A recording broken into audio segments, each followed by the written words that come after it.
Well, hey, this is Dr. K. Michelle Watson. I hope you are well today.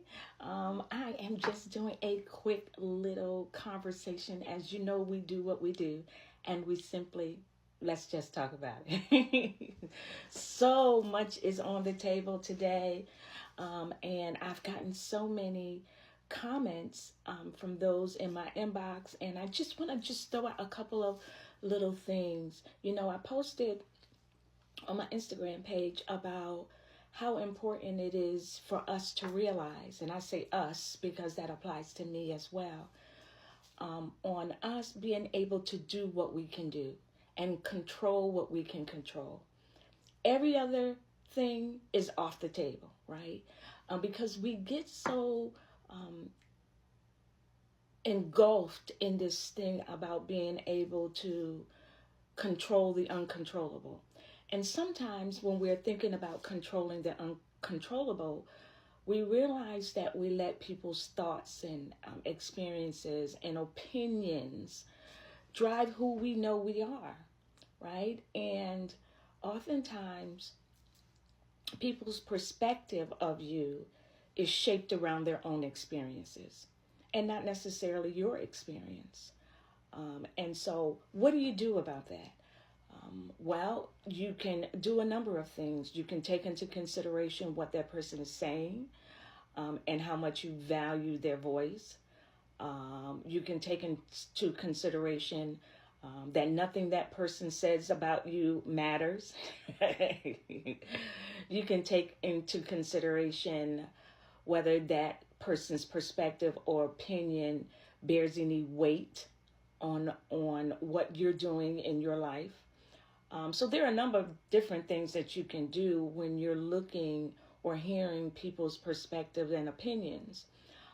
One of the most important things I've always shared with people and many of my clients is be true to who you are.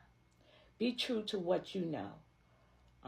And when you put that as a priority, then you are less inclined to fall victim to people's opinions and perspectives. And I use that word very strongly, victim, because oftentimes people share their thoughts in order to make you a victim, in order to impose hurt on you, in order to use strong wording or strong language that makes you think less of yourself. And many times that is a psychological trauma that they've experienced in their life, and now they're wanting you to experience the same level of pain. It's very trauma related. And there's a lot of rejection in that as well. And their realities are that they want you to feel as badly as they feel. And this is not something that I've made up in my own head. These are real, true life experiences that I've had to share with many of my clients as we talk about ways to develop, to be able to move beyond their challenge, how to be changed to move beyond their challenge. And so it's critically important that you understand why I'm also having these very courageous conversations, as I call them, crucial conversations with people, so that they realize where they're adding value to certain areas of their life, and then other areas of their life where they're creating a void, right? And it's not easy. It takes work, right? And sometimes we get in a mindset is, I'm going to say what I feel. I'm going to say what I mean. And that experience doesn't necessarily help your situation. That experience simply means that you just running off at the mouth. You're popping off at the mouth because you feel some kind of way. That's kind of how I see it. Because whenever I need to share a truth with someone, I am very intentional about that truth. However, I'm not abusive in that truth. I'm not overly brazen in that truth, right? Because then it is less likely that the person will receive anything that you have to say, because it's going to go in one ear and completely out the other. And while you're having that conversation, they've already started to think in their heads ways to refute and rebut what you're saying, right? And then we've missed the whole point of you being able to share your truth in order for the other person to be able to share their truth. And so when we figure out ways on how to move beyond, or they're going to know what's on my mind, or they're going to know how I feel, or they're going to feel my pain, it completely detracts from an opportunity for that person to really hear and understand in some levels, on some levels, your pain, right? And I find it so important that we learn to readjust how we do things. We need to readjust how we say things. Words are power.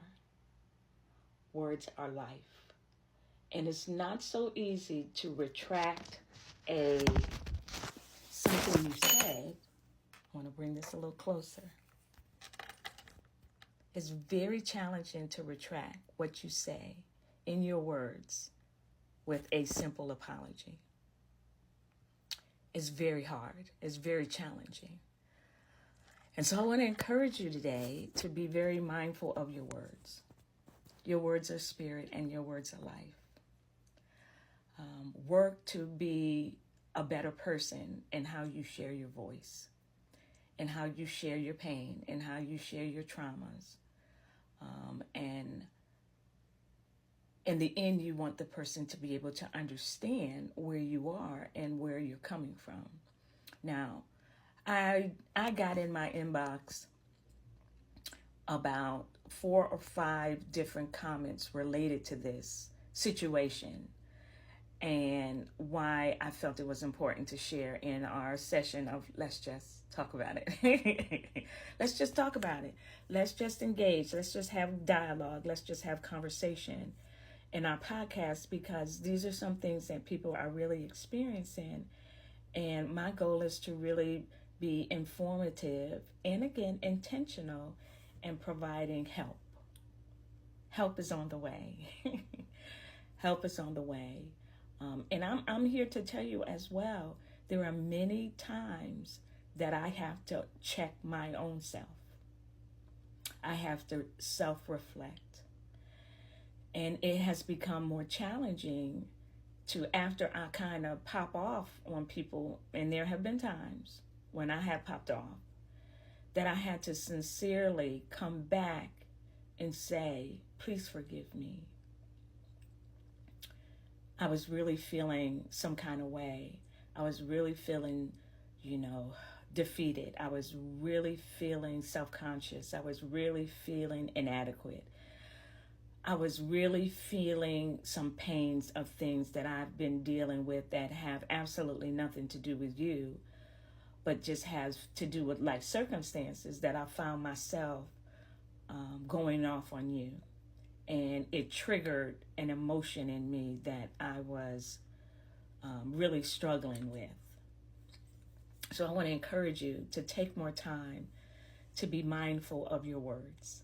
Take more time to be cognizant of how those words are like bricks, like boulders that shatter in people's lives. Have you ever seen someone throw a rock off of an embankment or throw a rock off of a bridge onto a vehicle and it shatters the windshield?